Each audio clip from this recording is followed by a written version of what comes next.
You've probably noticed how unpredictable life can be. One moment everything seems to flow, and the next, a single setback can throw us completely off balance. Many of us react on impulse, angry, anxious, discouraged. What if you could meet disruptions without being swept away? What if challenges could become the very things that make you stronger? That is where Stoicism comes in. Born in ancient Greece and Rome, it is linked to names like Epictetus, Seneca, and Marcus Aurelius. The teachings of these philosophers remain surprisingly relevant. Far from being a dusty, abstract philosophy, Stoicism is about training ourselves to live well in a world that rarely goes according to plan. It's also about self-improvement, becoming the best versions of ourselves. The Little Book of Stoicism covers the main principles of Stoic philosophy, as well as some practical exercises you can use in everyday life. If you're searching for calm, strength, and meaning in a chaotic world, this summary is for you. Picture a sturdy tree with deep roots that can withstand stormy weather. To become that sturdy in the first place, the tree had to endure the wind and rain. The strongest trees are the ones that have been shaken. The same goes for us. Life's challenges can make us stronger if we are not swept away by every small problem. This is where Stoicism helps. It originated in Greece more than 2,000 years ago, yet its wisdom still applies. It is a guide for living, principles you can practice to become happier and more resilient. There's a common misconception that philosophy is all theory. While theory is important too, Stoicism is above all a practical philosophy. The Greek Stoic Epictetus compared philosophy to an artisan's work. Just as a carpenter shapes wood, philosophy is working with the material of our own lives. Every situation is raw material. Our task is to shape it, honing our craft over time.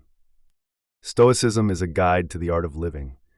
It has two main promises. Firstly, Stoicism teaches us how to live a happy life that flows smoothly. And secondly, it teaches us how to remain resilient in the face of adversity, living well no matter what. Let's look at these promises in a bit more detail. What did the Stoics mean by a happy life? An important Stoic concept is eudaimonia. It literally means being well with your inner daimon, not demon, but daimon, your inner spirit or divine spark. The Stoics held a positive view of humanity. Everyone carries this spark. So our goal in life should be eudaimonia, living in harmony with this spark and aspiring to be the best versions of ourselves. When we live in this way, we can enjoy a happy, smoothly flowing life. In other words, we thrive. But of course, life doesn't always run smoothly. How can we stay happy when we're facing challenges? As we mentioned, the second big promise of Stoicism is that it helps us to become resilient, emotionally resilient. The Stoics believed that the key to living well was to keep our emotions in check, not to become victims to fear, anger, or other strong emotions. This part of Stoicism is often misunderstood. The Stoics didn't think we should suppress our emotions, but rather tame them. It's normal to feel fear or anger, but we don't want to be controlled by those emotions. Over time, we can improve our emotional resilience. Then, when challenges come up, as they inevitably do, instead of becoming overwhelmed, we remain calm. Like a deep-rooted tree, we're able to weather life's storms. Before we get practical, let's spend a moment with the core principles of Stoicism. Understanding the theory will make the practice stick. One simple way to sum up the main teachings is the Stoic happiness triangle. This isn't exactly how the ancient Stoics shared their teachings, but it's a useful way to understand the most important principles. The happiness triangle is meant to be so simple, even a 5-year-old could understand it. In the middle of the triangle is that word we looked at earlier, eudaimonia. Again, this means living happily with everything flowing smoothly because you're in alignment with your daimon, or highest self. Eudaimonia is the ultimate goal in life. In order to achieve it, we need to look at the 3 points of the triangle, the 3 main principles. The first is live with arete. This Greek word might be translated as virtue or excellence, but what it really means is expressing your highest self at all times. It's about using reason and paying attention to important values. The second teaching, and the most prominent Stoic principle, is focus on what you control. Many things in life are beyond our control, so we just have to accept them. It's our choices, what we do with the things we can control, that allow us to flourish. The third and final principle is take responsibility. Whatever happens, remember that you can choose your responses and your interpretation of events. If you see something as bad, that's your interpretation, not the thing itself. For example, if you break a glass and then call yourself clumsy, it's your own judgment that hurts. A broken glass is just a broken glass. It can't upset you unless you choose it. If you think about it, that's quite empowering. Whether or not you get hurt is up to you. When you realize that external events no longer have power over you, that you're responsible for your own happiness, you're free. Before we move on, let's do a quick recap of the Stoic happiness triangle. In the middle is the goal, eudaimonia, or a life well lived. The points of the triangle are the three core principles of Stoicism. Live with arete, focus on what you control, and take responsibility. Those are the things to keep in mind at all times. Now that we understand the basic theory, we are ready for practice. Remember, Stoicism is practical. The idea is to apply it to your daily life and keep practicing over time. There are many ways to practice Stoicism, so do not get hung up on a single exercise. These are suggestions, not rules. Try what works for you. The practices here are things you can do on your own, anytime, to prepare for life's challenges. A good place to start is your morning routine, your preparations for the day ahead. Marcus Aurelius, a Stoic philosopher and Roman emperor, once gave this advice. When you first rise in the morning, tell yourself, I will encounter busybodies, ingrates, egomaniacs, liars, the jealous, and cranks. The Stoics recognize that we live in a chaotic world, filled with people who behave badly. Reminding ourselves of this reality first thing in the morning can help us to prepare for the challenges ahead. Alternatively, you could try taking a more positive view of things. Marcus Aurelius also wrote that in the morning, we should remember what a precious privilege it is to be alive, to breathe, to think, to enjoy, to love. While life can be challenging, it's also true that being alive is a precious, fleeting experience.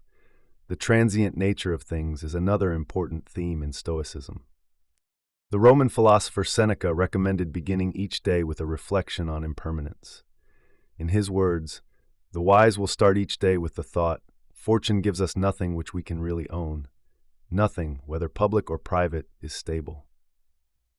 Perhaps one of these Stoic reflections resonates with you. If so, let it inspire your morning routine. Set some time aside each day to look inward and reflect. You can create a similar routine at the end of the day. The evening is the perfect time for reflecting on how things went and reviewing your progress. According to Seneca, we should work to improve ourselves by asking questions like, what bad habit have I put right today? When we make self-reflection a habit, we're more likely to be mindful and aware throughout the day, which helps us to improve over time. For instance, let's say you reflect on how you behaved earlier in the day when another driver cut you off. Maybe you regret losing your temper. Having reflected on this incident, hopefully you'll act differently the next time you're in a similar situation. You'll be more mindful and find it easier to stay calm. As you reflect on your actions, ask yourself what you did well, what you could do better, and what you would need to do to become the best version of yourself. But don't put too much pressure on yourself. It's not about being perfect all the time. The goal here is gradual self-improvement, keeping your focus on something that's within your control. To prepare for life's obstacles, we need to work on our emotional resilience.